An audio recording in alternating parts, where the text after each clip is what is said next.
మన Varahi sales grand festive celebrations ప్రతి 10,000 రూపాయల కొనుగోలుపై ఒక బంగారు నాణెం ఉచితం. ఈ ఆఫర్ జనవరి 15 వరకు మాత్రమే.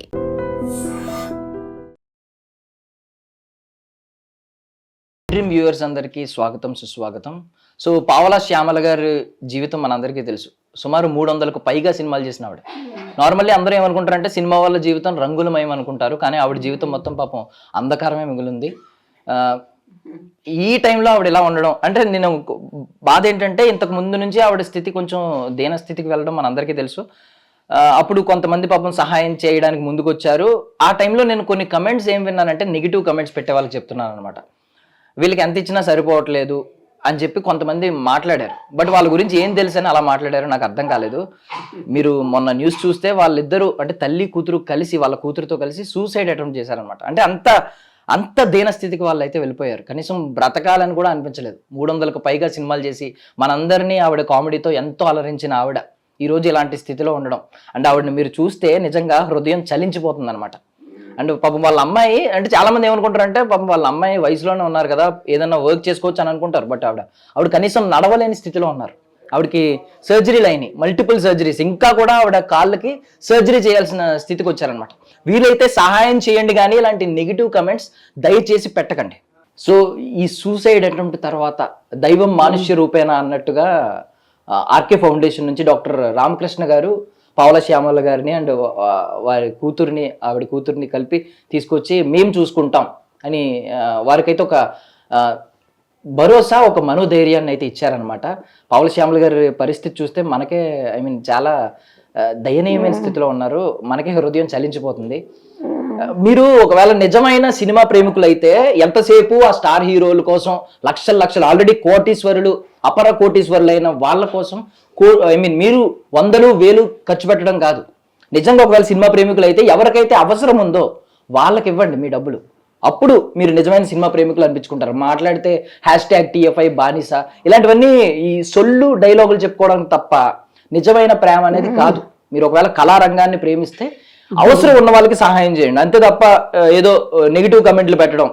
మీకు తెలియనప్పుడు తెలుసుకోండి. పూర్తిగా తెలియకుండా ఎవరిని పడితే వాళ్ళని తిట్టకండి. మీరు తిట్టే తిట్లు తీసుకునే పరిస్థితుల్లో కూడా వారు లేరనమాట. సో పావలా శ్యామల గారు చాలా ఆవిడతో మాట్లాడదాం ఒకసారి. అమ్మ ఎలా ఉన్నారు ఇప్పుడు? ఎలా ఉంది మీ ఆరోగ్యం? ఎలా ఉంది?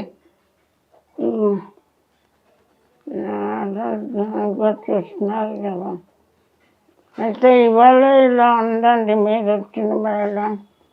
అమ్మ మీరు అంటే 300కు పైగా సినిమాలు చేసిన ఆవిడ. ఇప్పటికీ మీమ్స్ లో ఇప్పటికీ మీ వీడియోలు, పాత వీడియోలన్నీ ఇప్పుడు ట్రెండ్ అవుతున్నాయి. ఇప్పటికీ మేము మిమ్మల్ని చూస్తూనే ఉన్నాం, మీ వీడియోలన్నీ వస్తూ ఉన్నాయి.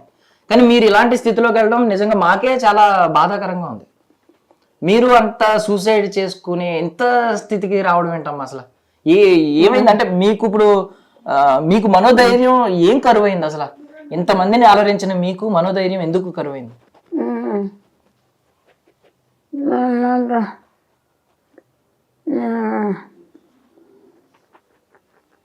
4 ఏళ్ళు అయింది బాబు ఇలా వచ్చి నాకు. అమ్మాయి కూడా అంతే పడిపోయింది. ఇద్దరు ఒక్కసారి అమ్మాయి పడిపోయింది. కాళ్ళకి ఆపరేషన్ చేయించారు. అప్పుడు చాలామంది హెల్ప్ చేశారు. అమ్మాయి కోలుకోకుండానే నాకు ఇలా వచ్చింది.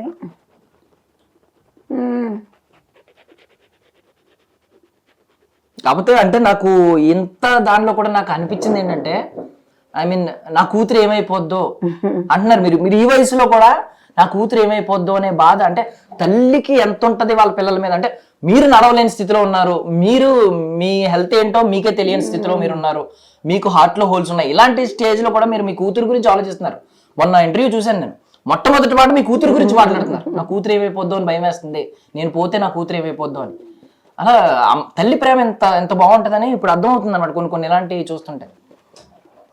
మీ కూతురు ఖచ్చితంగా నయం అవుతుంది, మీరైతే టెన్షన్ పడకండి. అండ్ నిజంగా మీరు మమ్మల్ని చాలా అలరించారమ్మా. మీరు నవ్వుతూ ఉండాలి, మీరు తిరిగి కోలుకోవాలని కూడా కోరుకుంటున్నాం. ఒకవేళ కోలుకుని మళ్ళీ సినిమాల్లోకి రావాలని ఉందా మీకు? ఏదో ఒక చిన్న క్యారెక్టర్ అయినా సినిమాల్లో చెయ్యాలి.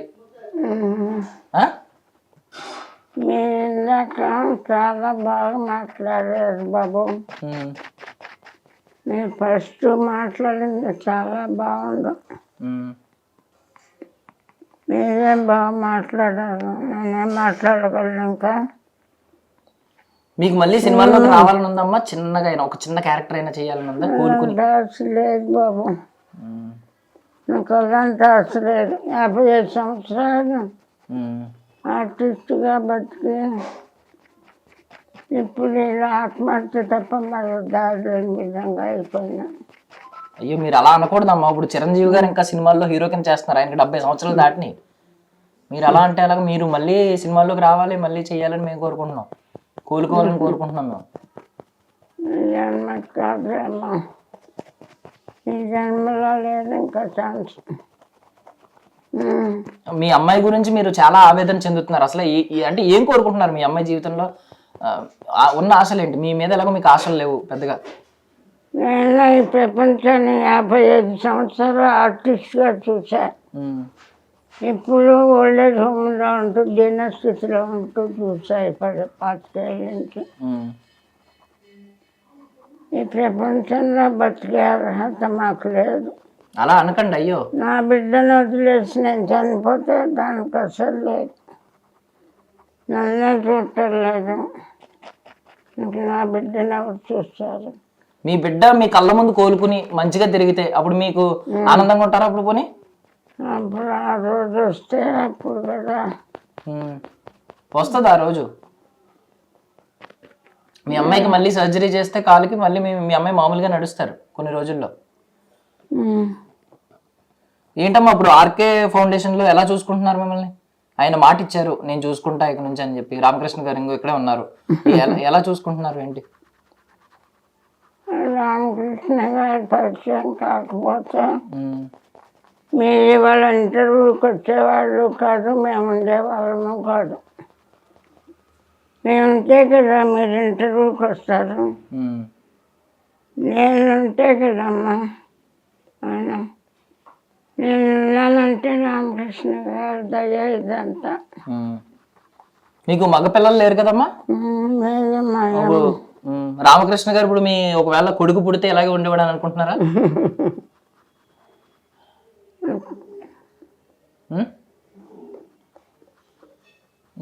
మీకు అబ్బాయి లేడు ఆయన అంటున్నాడు, మా అమ్మాయి అని అంటున్నారు ఆయన.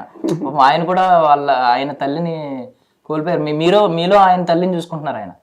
అప్పుడు నేను కూడా కోల్పోతున్నాను కూడా. అయ్యో అలా అనకండి అయ్యో. వద్దు, తల్లిగా చూసుకోవద్దు నాయన. వాళ్ళ అమ్మ ప్లేస్లోకి నేను కూడా వెళ్ళిపోతాను. వద్దమ్మా అలా అనకండి అయ్యో.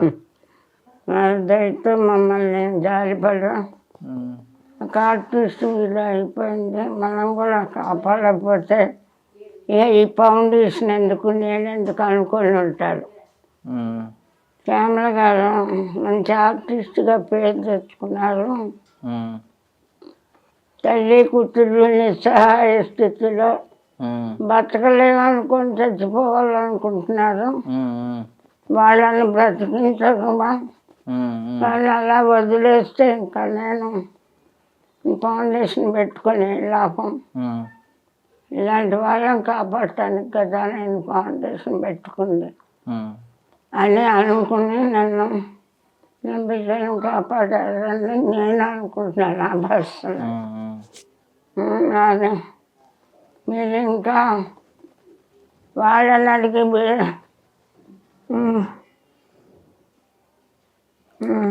సరే పోనీ మీకు జీవితంలో ఏం కోరికలు మిగిలి ఉన్నాయి అసలు? మీరు అది చెప్పండి పోనీ.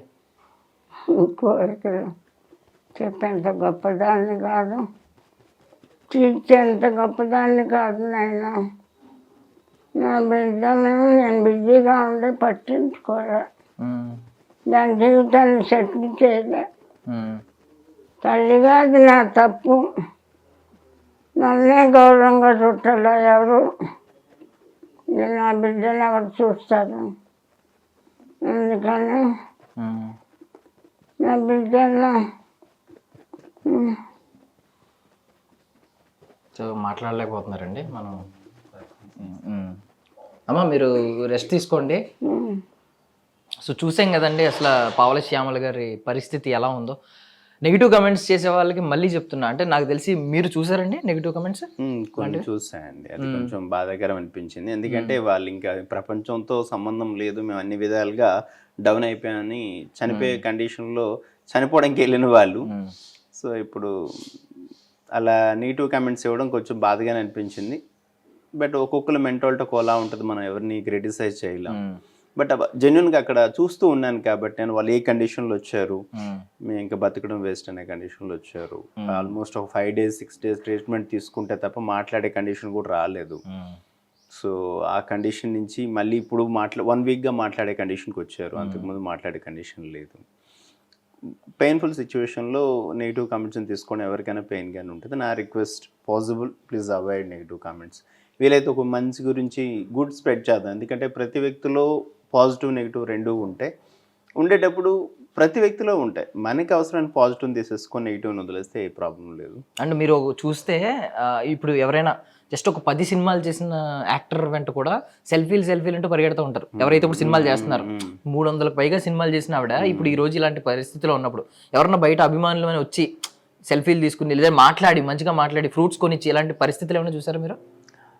ఒక పర్సన్ డైరెక్టర్ గారని ఒక ఆయన వచ్చారు, టీవీ సీరియల్ ఆర్టిస్ట్, ఫ్రూట్స్ ఇప్పించారు పేషెంట్స్కి. జస్ట్ ఒక పర్సన్ డైరెక్టర్ వచ్చారు. నేను అనేది అభిమానుల గురించి ఎవరైనా వచ్చి అభిమానం, మేము సినిమా అభిమానులు పాపం ఇక్కడ ఉన్నారంట కదా అని తెలిసి వచ్చి అలా ఎవరు రాలేదు. అంటే బేసికల్లీ ఏంటంటే నేను TFI బానిసలు, కట్టు బానిసలు అని చెప్పుకునే వాళ్ళకి చెప్తున్నాను, ఎవరైతే అప్పుడు సినిమాలు చేస్తున్నారో వాళ్ళ వెంట వెళ్ళిపోయి సెల్ఫీల కోసం పరిగెట్టి, మొన్న చూసాం స్టాంపేడ్ కూడా చూసాం, ఎక్కడ మన పుష్ప 2 సినిమాకి ఒక ఫ్యామిలీ మొత్తం లాస్ అయిపోయింది. సో ఇలాంటి పరిస్థితులు, సినిమా కోసం కొట్టుకోవడం, లేదంటే సినిమా స్టార్ ఎవరొకరు కనిపిస్తే పరుగులు ఎట్టడం, అంటే ఎవరైతే అప్పుడు లీడింగ్లో ఉన్నారో వాళ్ళు వెంట పడతారు. కానీ వాళ్ళు ఎప్పుడైతే ఇలాంటి స్థితిలోకి వెళ్ళిపోయారో, ఆవిడేం తక్కువ సినిమాలు చేసినప్పుడు కాదు, 300కు పైగా సినిమాలు చేసిన ఆవిడ. అంటే ఆవిడ పొజిషన్ ఎలా ఉంటుంది, నేను కూడా ఈ కమెంట్స్ నిజంగా అనుకుని కొన్ని నమ్మానండి. అంటే నిజంగానే వీళ్ళ పరిస్థితి బాగున్నా, ఒకవేళ ఈ ధనం అనేది తీరని దాహం కదా, ఈ ధనదాహం తీరక కొంచెం ఆవిడ ఇంకా వెయిట్ చేస్తుంది, ఇంకా డబ్బుల కోసం అలా అడుగుతున్నారేమో అని నేను అనుకున్నా.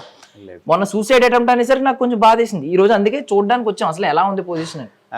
వాళ్ళకి ఎన్ని హెల్త్ ఇష్యూస్ ఉన్నాయంటే, అమ్మాయికి సర్జరీస్ అవసరం, ఒక్క సర్జరీ కాదు మల్టిపుల్ సర్జరీస్ అవసరం ఉన్నాయి. అమ్మాయి మళ్ళీ లేసే కండిషన్ రావాలంటే చేసినా కూడా గ్యారంటీ లేదు. ఈమెకి కూడా చాలా ప్రాబ్లమ్స్ ఉన్నాయి, కిడ్నీ ప్రాబ్లం ఉంది, హార్ట్ ప్రాబ్లం ఉంది, so Parkinson's, nervous system completely ఇది ఉంది. So completely they are the bedridden patients.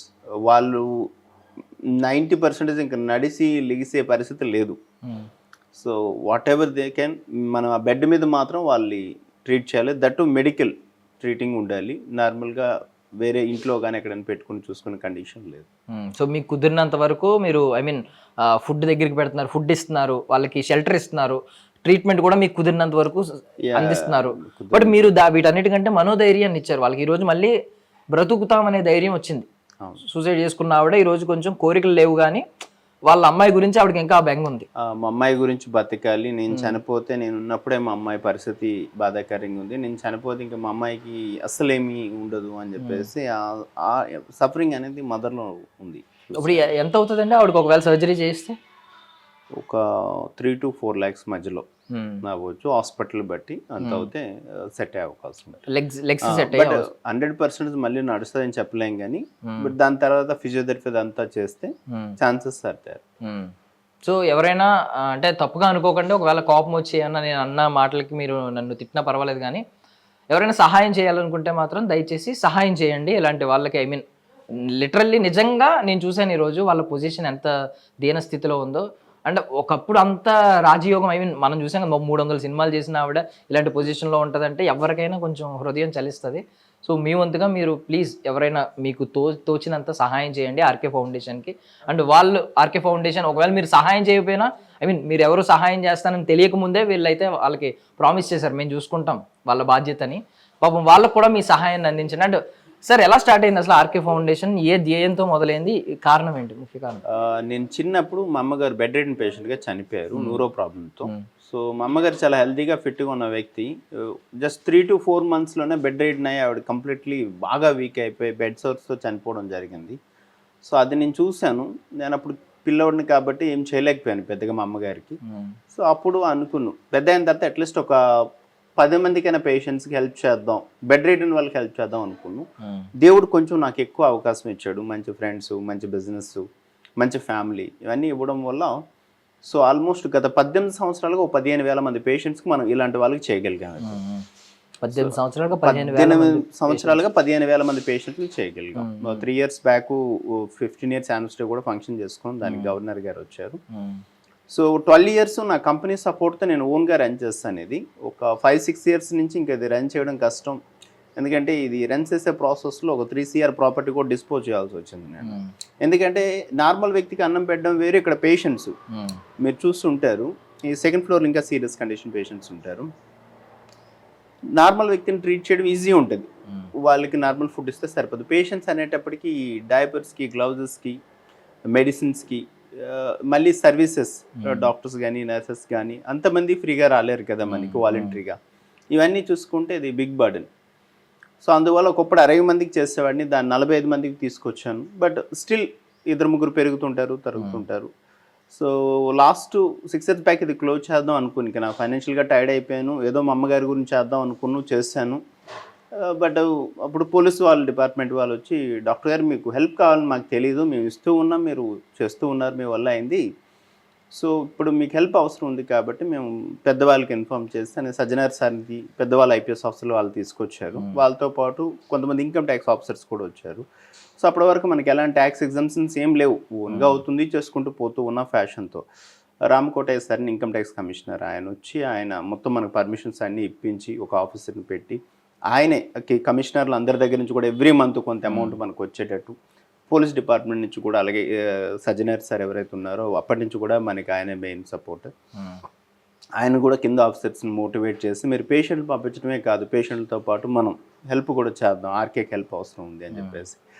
Almost corona టైంలో అయితే యూజువల్గా పేషెంట్స్ని ACP గారు వీళ్ళు పంపించారు 11 o'clockకి. అలా అప్పుడప్పుడు ఒక్కొక్కరు తీసుకొస్తుంటారు, ఎందుకంటే ఇక్కడ పేషెంట్లకి ఒక బెడ్ చనిపోతే ఇంకో పేషెంట్కి ఖాళీ అవుతుంది ఆ బెడ్ అనేది. కానీ కరోనా టైంలో జీపుల్లో తీసుకొచ్చేవాళ్ళు, దగ్గర దగ్గర రోజుకి 10 మంది, 12 మంది, 15 మంది అలా. ఇక్కడ దించేలోపు కూడా చనిపోయేవాళ్ళు SPOT. అప్పుడు కంప్లీట్లీ హెవీ ఉండే కరోనా. సో కొంతమందిని మనం సేవ్ చేయగలిగాం. అప్పుడు సజ్జనార్ గారు ఆల్మోస్ట్ 1కి 2కి కూడా కాల్ చేసేవాళ్ళు, డాక్టర్ గారు ఎలా ఉన్నారు, ఏంటి, మీకు ఏం కావాలి, నేను పంపిస్తానని చెప్పేసి. సో ఇవేవైతే చైర్స్ ఉన్నాయో ఇవే మాకు ICU బెడ్స్, ఎందుకంటే పైన అంతా కూడా ఫుల్ అయిపోయింది. So whatever we can, so we are there to support. But ఇప్పుడు వీళ్ళకి స్టిల్ ఏదైతే హెల్ప్ అవసరం అవుతుంది ఈ ఫౌండేషన్కి, అది ఒక 60 to 70% రీచ్ అవ్వగలుగుతాను. మిగిలింది ఒక 30-40% డెఫిసిట్ అవుతూ ఉంది, అది ఛాలెంజింగ్ ఉంది. దానివల్ల మేము ఇలాంటి సర్వీస్ చేయడానికి మనుషులు తక్కువ మంది దొరుకుతారు బెడ్ రిడన్ పేషెంట్ చేయడానికి. దట్టు మనం శాలరీస్ టైంకి ఇవ్వకపోవడం వల్ల ఇంకొన్ని ఇబ్బందులు, ప్రాబ్లమ్స్. బట్ లక్కీలు ఏంటంటే నా స్టాఫ్ ఎవరైతే ఉన్నారో వాళ్ళే నా స్ట్రెంత్. ఈ 18 సంవత్సరాలు ఇది రన్ చేస్తున్నామంటే 18 సంవత్సరాలు చేసిన వాళ్ళు ఉన్నారు మా దగ్గర, 18 సంవత్సరాలు పనిచేసిన వాళ్ళు ఉన్నారు మా దగ్గరకు. వచ్చిన పేషెంట్లు 10 నిమిషాలు చనిపోయారు అన్నాను కదా, అలా 10 సంవత్సరాలు, 12 సంవత్సరాలు, 14 సంవత్సరాలు బతికిన వాళ్ళు కూడా మా దగ్గర ఉన్నారు. 2014లో CA నాగేశ్వరరావు గారిని కార్ఖానా CAగా ఉండే, అప్పుడు ఆయన ఒక పేషెంట్ పంపించారు. ఆయన ఇప్పుడు ACP కుకటపల్లి ఉంటుంది వాళ్ళ ఆఫీసు, క్రైమ్ డివిజన్లో. మనం చనిపోతే ఆ పేషెంట్ ఫోటోలు పంపిస్తే 12 సంవత్సరాలు ఇంకా ఇవి బతికే ఉన్నారు మీ దగ్గర అని చెప్పేసి ఆయన. బట్ ఆయన రాలేదు, కానీ అప్పుడప్పుడు ఆయనకి ఫైనాన్షియల్ హెల్ప్ చేయడం మాకు. ఇనిషియల్గా ఇక్కడ ఇన్స్పెక్టర్గా ఉండేటప్పుడు రెగ్యులర్గా వస్తుండే. సో ఇలా మా దగ్గరకు ఒకసారి వచ్చారంటే, ఒకసారి వీల్ చైర్తో మేము బెడ్ రిడన్ వాళ్ళే తీసుకుండి, ఇక్కడ నార్మల్ వాళ్ళు తీసుకున్నాను, ఎందుకంటే మా అమ్మగారు బెడ్ రిడన్ పేషెంట్కి చనిపోయారు కాబట్టి I want to support bed ridden. ఒక్కసారి బెడ్ రిడన్ పేషెంట్కి మనం అడ్మిషన్ ఇచ్చామంటే స్టిల్ గ్రేవ్ యార్డ్ వరకు మనమే చూస్తాం. So this is what we are doing here. ఇప్పుడు ప్రెసెంట్ ఎంతమంది ఉన్నారు సార్? 47 పేషెంట్స్. 47 పేషెంట్స్ ఉన్నారు. మీ అమ్మగారికి మీరు ఆ బెడ్ రిడన్ టైంలో సేవలు చేయలేకపోయిననే ఉంది, ఆ ఆవేదన ఉంది మీలో? ఎస్. పావలా శ్యామల్ లాంటి వాళ్ళు చాలా మంది ఉన్నారు, కొంత సపోర్ట్ చేసే వాళ్ళు కూడా చాలా మంది ఉన్నారు. బట్ ఒకప్పుడు వితౌట్ ఎనీ సపోర్ట్ నేను చేయగలిగేవాడిని. ఇప్పుడు నేను ఫైనాన్షియల్గా డౌన్ అయ్యాను, అప్పుడు సొసైటీ నుంచి కానీ సిస్టమ్ నుంచి కానీ సపోర్ట్ తీసుకోవడానికి ప్రయత్నం. గవర్నమెంట్ సపోర్ట్ అయితే మాకు లేదు. సో సివిలియన్స్, ఆఫీసర్స్ ర్యాంక్లో ఉన్న వాళ్ళు, గవర్నమెంట్లో ఉండే వాళ్ళు కూడా వాళ్ళ వల్ల అయింది ఏదైనా బర్త్డే సెలబ్రేట్ చేసుకున్న ఆ విధంగా సపోర్ట్ చేస్తారు. అంటే ఒకవేళ నిజంగా మీరు మీ మదర్కి ఆ టైంలో సేవలు అందించి, మీరు మీ మదర్ అన్నీ చూసి వెళ్ళినా ఆవిడంత ఈ రోజు అంత హ్యాపీగా ఉంటారు. నాకు తెలిసి పైనుంచి చూస్తే ఇంతమందిని మీరు చూడడం, ఇంతమందిలో మీ మదర్ని చూసుకోవడం, నిజంగా మీ మదర్ పైన చాలా హ్యాపీగా ఉంటారు. ఇలాంటి కొడుకుని కన్నాను నేను అని చెప్పి చాలా గర్వపడుతూ ఉంటారు. సో మీకు ఖచ్చితంగా సహాయం అందాలి. అంటే ఇలాంటి మంచి కాజ్తో ఉన్న వాళ్ళకి మీరు మీరే వెన్ను తిరుగుదాం అనుకున్నారు ఒక 6 ఇయర్స్ బ్యాక్. బట్ దేవుడు కూడా ఏదో రకంగా ఒక డోర్ ఓపెన్ చేసి ఇప్పుడు కూడా ఒకవేళ దైవం మానుష్య రూపేనా అని ఈయన ప్రూవ్ చేసుకున్నారు. సో మన వంతుగా మనం కూడా మీకు తోచినంత మీరు ఎవరైనా సహాయం చేయాలనుకుంటే ఎంతో కొంత సహాయం చేయాలనుకుంటే దయచేసి ఒకసారి మీరైనా విజిట్ చేయండి. ఆర్కే ఫౌండేషన్కి విజిట్ చేయండి, చూడండి, మీకు తోచినంత సహాయం చేయండి. ఎయిదర్ డబ్బులు ఇవ్వండి, లేదంటే ఫ్రూట్స్ కొనివ్వండి, లేదంటే వాళ్ళకి మెడిసిన్కి ఎంత అవుతుందో తెలుసుకోండి. అంటే అట్లీస్ట్ 1 డేకి ప్రతి పేషెంట్కి లెక్క చొప్పున ఎంత మెడిసిన్ అవుతుంది, లేదంటే ఫుడ్కి ఎంత అవుతుంది తెలుసుకుని అట్లీస్ట్ మీ బర్త్డేస్కి కానీ లేకపోతే ఏదన్నా అకేషన్కి కానీ లేదా మంచి పని చేయడానికి అకేషన్ అవసరం లేదు. సో ఏదో ఒక రకంగా మీరైతే మీ సహాయాన్ని అందించి దైవం మానుష్య రూపేనా అని మనలో కూడా దేవుడు ఉన్నాడు, మనలో కూడా మానవత్వం ఇంకా బ్రతికే ఉంది అని నిరూపించుకోండి. సో ఇన్స్టాగ్రామ్, ఫేస్బుక్, ఈ సోషల్ మీడియా మొత్తం రకరకాల క్రింజ్ వీడియోలు, చెత్త వీడియోలు చూస్తూ ఉన్నాం. సో ఈ వీడియో మాత్రం మీ కంట పడితే ఖచ్చితంగా దయచేసి ఒకసారి ఆర్కే ఫౌండేషన్కి అప్రోచ్ అయ్యి పాపం రామకృష్ణ గారికి ఆయన సహాయం చేస్తున్న ఆ చేతికి మీ చేతిని కూడా ఒక్కసారైనా అందించండి. ఇది నేను రిక్వెస్ట్ చేస్తూ అడుగుతున్నాను అనమాట. థ్యాంక్ యూ సో మచ్ మీరు అందరూ వాచ్ చేసినందుకు. థ్యాంక్ యూ సో మచ్ అండి. మీ సేవా గుణం ఇంకా ముందుకు వెళ్ళాలని మీరు దయచేసి ఈ ఆర్కే ఫౌండేషన్ ఇంకా ఎక్కువ మందికి సహాయం కల్పించాలని వారి ఎండింగ్ ఏదైనా ఒక లైన్ ఉంటుందండి. అంటే స్టార్టింగ్ ఎంత బాగుందనేది కాదు, ఎండింగ్ ఎంత బాగుందనేది ముఖ్యమని. ఈవెన్ సినిమాలో కూడా మనకి క్లైమాక్స్ నచ్చకపోతే సినిమా బాగాలేదని చెప్తాం. టాక్ స్టార్టింగ్ హీరో ఎలివేషన్ ఎలా ఉన్నా, హీరో ఇంట్రడక్షన్ ఎలా ఉన్నా అవసరం లేదు, క్లైమాక్స్ సాటిస్ఫాక్షన్ ఇవ్వాలి. సో అలాగే జీవితం ముగింపు దశలో మీరు చూస్తున్నారు వాళ్ళని. నిజంగా మిమ్మల్ని మెచ్చుకోవాల్సిన, ప్రతి ఒక్కరూ మెచ్చుకోవాల్సిన పని మీరు చేస్తున్నారు కాబట్టి ఖచ్చితంగా మీకు సహాయం అందాలని నేను మనస్ఫూర్తిగా కోరుకుంటున్నానండి. సో రామకృష్ణ గారు మీరేమన్నారంటే బెడ్ రిడెన్ పేషెంట్స్ అందరినీ నేను చూసుకుంటాను అని అన్నారు. సో నాకు ఈ పేషెంట్ ఒక్కడిని చూసినప్పుడు కొంచెం డౌట్ వచ్చింది. అంటే మిగిలిన వాళ్ళందరూ పాపం బెడ్ రిడెన్, వాళ్ళకి పాపం యూరినరీ ప్యాకెట్స్ కూడా ఉన్నాయి, బ్యాగ్స్ అవి ఉన్నాయి. బట్ ఈవిడ కొంచెం నడవగలిగిన స్థితిలో ఉన్నారు, యంగ్ గా ఉన్నారు. సో ఈవిడ ఏంటి పొజిషన్ ఏంటి, ఈవిడని ఎందుకు? యూజువల్గా ఈవిడ 4 years back Secunderabad railway station దగ్గర డే అండ్ నైట్ ఉండిపోయారు ఒక 3 days. 3 days ఉండిపోతే అక్కడ సివిలియన్స్ తీసుకొచ్చారు. తీసుకొచ్చాక మనం కొంచెం యంగ్గా ఉన్నారు కదా అని లోకల్ పోలీసులకు మనం ఆల్రెడీ ఈవిడ గురించి ఇన్ఫార్మ్ చేయడం జరిగింది. అప్పటి నుంచి కూడా ఈవిడ గురించి ఈవిడ ఏంటంటే ఏం మాట్లాడుతుందో ఆమెకే తెలియట్లేదు. గుజరాత్ అంటారు, మళ్ళీ ఎక్కడో కరీంనగర్ అంటారు, డిఫరెంట్ పోలీస్ ఆఫీసర్స్ వచ్చి చాలాసార్లు ఆవిడతో కౌన్సిలింగ్ చేసి మాట్లాడి చూసారు. ఎందుకంటే మిగిలిన వాళ్ళు బెడ్ రిడెన్ వాళ్ళు వెళ్ళే పరిస్థితి లేదు, వెళ్ళారు కాబట్టి. ఈవిడ కొంచెం ఏజ్లో ఉన్నారు కాబట్టి వాళ్ళ ఫ్యామిలీని ఎవరైనా గుర్తుపట్టి వెళ్ళిపోగలిగితే సో ఈమెకి హెల్ప్ అవుద్ది, వాళ్ళకి హెల్ప్ అవుద్ది. సో ఒక్కసారి ఈవిడ గురించి సో మేబీ ఆవిడ పాస్ట్ మనకు తెలియదు కానీ ఏదో ఆ ట్రామా వల్ల ఏదో డిస్టర్బ్ అయ్యారు మెంటల్లీ, దానివల్ల సరిగ్గా చెప్పలేకపోతున్నారు ఆవిడ ఏంటని. True, that is. సో అంత్యక్రియల వరకు చూసుకుంటాను ముగింపు దశలో ఆయన అన్నారు. మాట వరుస కన్నా మాట కాదు. ఇదిగోండి ఇక్కడ ఫ్రీజర్ ఉందన్నమాట. సార్ ఏంటి ఫ్రీజర్, ఎందుకు అసలు వీళ్ళకి ఫ్రీజర్? మన దగ్గరికి వచ్చే వాళ్ళు పేషెంట్స్ని ఎవరైతే పోలీసులు తీసుకొస్తారో వాళ్ళు ఖచ్చితంగా మనమే క్రిమేషన్ చేయాల్సి ఉంటుంది. కానీ కొంతమంది ఉంటారు, అంటే మన దగ్గర ఉన్న పేషెంట్స్లో 50% వాళ్ళ పేరెంట్స్ ఉన్న వాళ్ళే. అందులో ఒక ఆయన అయితే రాజమౌళి అని చెప్పేసి ఒకప్పుడు బాగా బతికిన వ్యక్తి, 2 కొడుకులు కూడా ఉన్నారు ఆయనకి. ఒక 2 కోట్ల ఆస్తి 2 కొడుకులకి ఇచ్చేసిన తర్వాత వాళ్ళు చూడడానికి రాక చాలా సంవత్సరాలు అయింది. సో ఇలాంటి వాళ్ళు ఏంటంటే ఎప్పుడైనా చనిపోయినప్పుడు ఒక 2 days మేము బాడీని పెట్టి వాళ్ళకి కాల్ చేస్తాం. సో ఇలా చనిపోయారు, సో మీరు లాస్ట్ విష్గా వచ్చి చూసి తీసుకెళ్ళండి బాడీని అని చెప్పేసి. సో కొంతమంది వస్తారు, కొంతమంది రారు. బట్ కొంతమంది వచ్చేటప్పుడు మాకు హెల్ప్ కూడా చేస్తారు, సో ఫైనాన్షియల్గా కానీ ఏదైనా.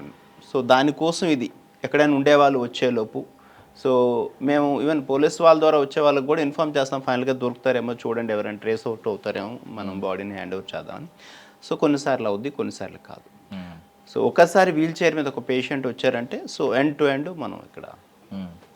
పావల శ్యామల గారికి ఎవరైనా బికాజ్ ఆవిడ 300 పైగా సినిమాలు చేశారు కాబట్టి సినీ ఇండస్ట్రీ నుంచి ఎవరైనా ఇక్కడికి వచ్చి ఒకసారి ఆవిడ కండిషన్ చూసి ఎంతో కొంత సహాయం చేస్తే బాగుండు అని మీకు ఏమైనా అనిపించిందా? కరెక్ట్, ఎందుకంటే ఖచ్చితంగా దే ఆర్ డిజర్వ్. చాలా బాగా బతికిన వ్యక్తి, ఒకప్పుడు చాలా సినిమాలు చేస్తున్న వ్యక్తి. సో వాళ్ళు ఏంటంటే ఇక్కడికి వచ్చిన తర్వాత వాళ్ళకి అర్థమైంది ఏంటంటే మేమే కాదు ఇక్కడ చాలామంది పేషెంట్స్ ఉన్నారు అని. ఇంతకుముందు వాళ్ళు ఉన్న సెంటర్లో డబ్బులు కట్టాల్సి వచ్చేదంట వాళ్ళకి. జనరల్గా ఇది అలాగే అనుకుంటారు, ఇనిషియల్గా అడగరు, తర్వాత అడుగుతారేమో అనుకుంటారంట. బట్ వాళ్ళు వచ్చిన 10 daysకి వాళ్ళు రియలైజ్ అయింది ఏంటంటే మేమే కాదు మాలాంటి వాళ్ళు ఇంకా చాలామంది ఉన్నారు. సో మేము మీకు భారం కాకూడదు, మా వల్ల అయినా ఎవరైనా వచ్చేదాన్ని ఇస్తే అది మాకు హెల్ప్ అవుద్ది, అట్ ద సేమ్ టైం ఫౌండేషన్కి హెల్ప్ అవుద్ది అని చెప్పేసి వాళ్ళు చెప్పడం జరిగింది. కానీ బట్ ఇంతవరకు నాకైతే ఎవరి నుంచి కాల్స్ రాలేదు. థ్యాంక్ యూ రామకృష్ణ గారు, థ్యాంక్ యూ.